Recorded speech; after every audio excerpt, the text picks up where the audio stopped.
तो dear students, आज हम लोग सॉल्व करेंगे 4.3। तो आप लोग से चैप्टर स्टार्ट करें उससे पहले रिक्वेस्ट है कि प्लीज़ वीडियो को लाइक कर दीजिए और शेयर कर दीजिए, और लास्ट में वीडियो पूरा देखने के बाद आप एक प्यारा सा कमेंट भी कर दीजिए। Thank you. तो चलिए चैप्टर शुरू करते। देखिए चैप्टर थोड़ा सा हर एक प्रश्न जो है कई सारे प्रोसेस से जो है सॉल्व होने वाले हैं, तो आप लोग फुल कंसंट्रेशन के साथ देखिए और एक एक पॉइंट हम आपको बारीकी से समझाएंगे। ठीक है, तो चलिए क्वेश्चन पढ़ते हैं। पहला क्वेश्चन क्या है कि यदि निम्नलिखित द्विघात समीकरण के मूलों का अस्तित्व हो, अगर अस्तित्व हो तो इन्हें पूर्ण वर्ग बनाने की विधि द्वारा ज्ञात करना है। तो सबसे पहले तो आपको इस प्रश्न का चेक करना होगा कि इसका अस्तित्व है या नहीं है। ठीक है, उसके बाद अगर इसका अस्तित्व होगा तो इसको पूर्ण वर्ग बनाने की विधि द्वारा ज्ञात करना होगा। तो चलिए चैप्टर शुरू करने से पहले इसके कुछ पॉइंट्स पे हम लोग ध्यान देते हैं। कैसे पता करेंगे कि किसी भी क्वेश्चन का अस्तित्व है या नहीं है। जैसे कि इसका है 2x² - 7x + 3 = 0। तो अस्तित्व चेक करने के लिए हमको क्या करना है, तो देख लीजिए। सबसे पहले d यानी कि इसका विवेक्तर चेक करना पड़ता है। अगर d की वैल्यू है ना 0 से बड़ा हो, ठीक है, अगर d का मान जो है 0 से बड़ा आ गया तो यह अस्तित्व में होगा। ठीक है, या फिर 0 भी हो तो भी अस्तित्व में होगा। यानी कि कुल मिला के कहने का मतलब यह है कि यह धनात्मक पूर्णांक होनी चाहिए। ठीक है, ऋणात्मक नहीं होनी चाहिए, माइनस में नहीं जाना चाहिए।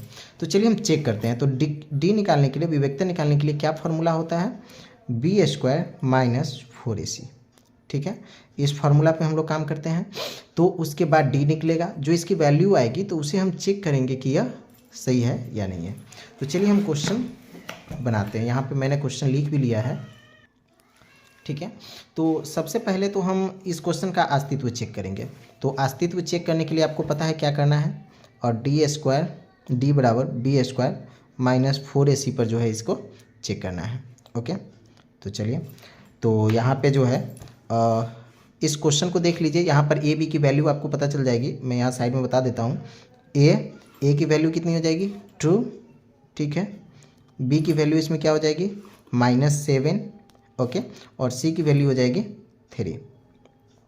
ठीक है, a b c की वैल्यू आपको पता चल गई बस इस पे।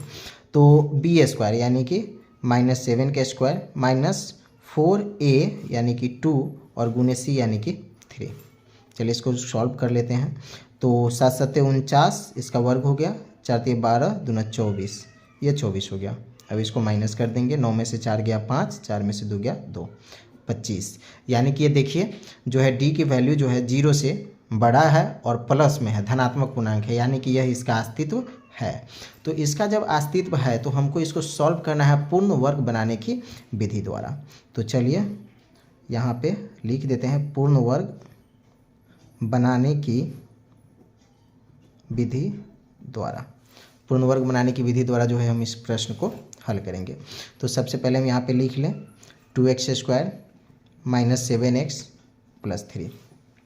तो ये पहले जो नंबर है हमको इसको चेक करना होता है कि यह एक पूर्ण वर्ग है या नहीं है ना, पूर्ण संख्या है या नहीं है। जैसे कि कहने का अर्थ यह है कि एक ऐसा नंबर जिसका स्क्वायर हो, जैसे कि 1 का स्क्वायर 1 हो जाएगा, फिर 4 का 2 हो जाएगा, है ना, उसके बाद 9 का 3 हो जाएगा, उसी तरीके से।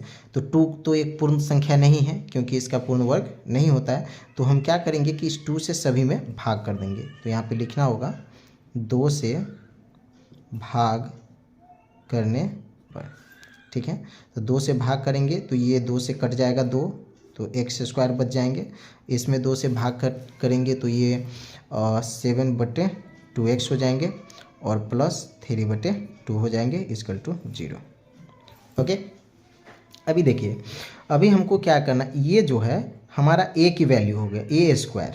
देखिए यहाँ पे मैं आपको एक चीज़ बता दूँ कि ये माइनस में है, यानी कि ये समझ लीजिए कि a - b का होल स्क्वायर है। ठीक है, आप इसको ऐसे समझिए कि a - b के होल स्क्वायर है, जिसमें ये जो है a² की वैल्यू हो गई और ये 2ab की वैल्यू होती है, और इसमें हमें b नहीं पता है, हमें b ज्ञात करने हैं।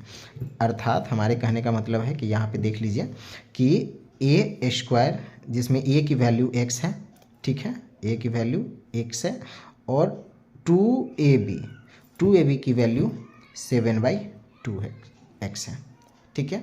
चलिए, और हमको b नहीं पता है तो b निकालना होगा। तो b निकालने के लिए हमें क्या करना होगा कि देखिए 2a है तो a की वैल्यू x है तो x डाल सकते हैं, b इजकल टू 7/2x, है ना। तो x से x कैंसिल, है ना। तो यहाँ पे हो गया आपको 2b इजकल टू 7/2। तो b की वैल्यू निकाल लेंगे तो b हो जाएगा 7/2 और ये 2 गुना में है तो इधर आएगा तो भाग में, यानी कि 7/4। तो b की वैल्यू हो गई हमारी 7/4।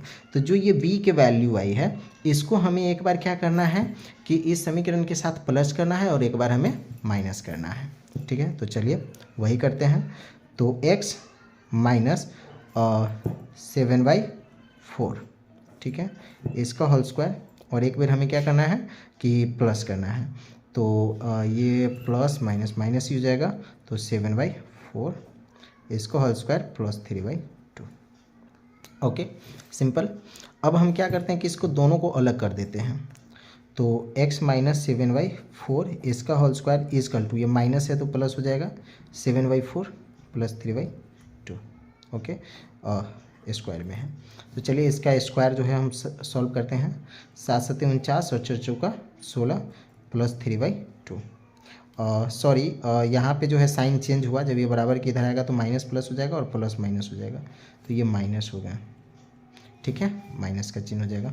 अभी इसको क्या करना है, बटे का जोड़। जैसे आप बटे का घटाव बना, सॉरी ये घटाव है ना, तो बटे का घटाव बनाना पड़ेगा।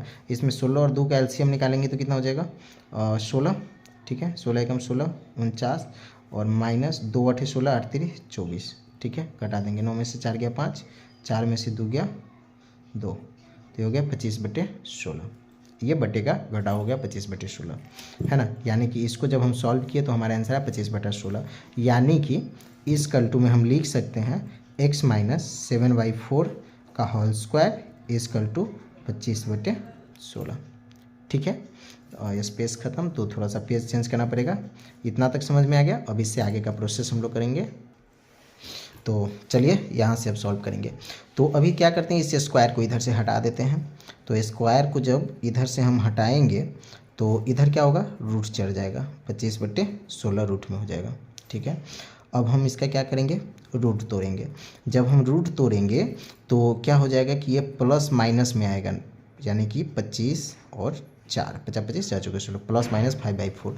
यानी कि हमको इस नंबर के साथ इसको एक बार प्लस करना है और एक बार माइनस करना है। तो चलिए कर देते हैं। तो x माइनस 7/4 और अभी क्या करना है, इसको एक बार इस कल्टू में 5/4 लिखना है। एक बार प्लस के साथ काम करना है और एक बार माइनस के साथ। तो यहाँ पर लिख दीजिए प्लस चिन्ह के साथ या फिर प्लस चिन्ह को लेकर के, है ना, करते हैं। तो अब x इजकल टू 5/4, ये माइनस 7/4 है, इजकल टू के उधर जाएगा तो क्या हो जाएगा प्लस 7/4, है ना। इजकल टू में सेम नंबर आ गए तो 4, तो ये हो जाएगा 5 + 7 यानी कि 7 5 12/4 कट जाएंगे, 4 × 12 3। तो यहाँ पर x की वैल्यू हमें 1 पता चल गई, x इजकल टू 3। ये हो गए हमारे आंसर। अभी हमने प्लस लिया था, अब हमें क्या करना है, एक बार माइनस लेना है, यानी कि माइनस चिन्ह लेकर, ठीक है। तो x minus 7/4 equal to minus 5/4, minus उधर जाएगा, ठीक है। तो जब माइनस उधर जाएगा तो माइनस 5/4 और ये माइनस ही इधर आ जाएगा तो प्लस 7/4। ओके, तो इसको बटे का घटाव करेंगे तो -5 + 7, तो 7 में से 5 घट जाएगा, 2/4, 2 1 2 2 2 4, 1/2। एक हमारी x की वैल्यू कितनी हो गई, 1/2। तो ये हमारे x की दोनों वैल्यू पता चल गया। ये हमने सॉल्व किया पूर्ण वर्ग बनाने की विधि द्वारा, है ना। तो चलिए मिलते हैं नेक्स्ट क्वेश्चन में, तब तक के लिए bye, best of luck and thanks for the watching.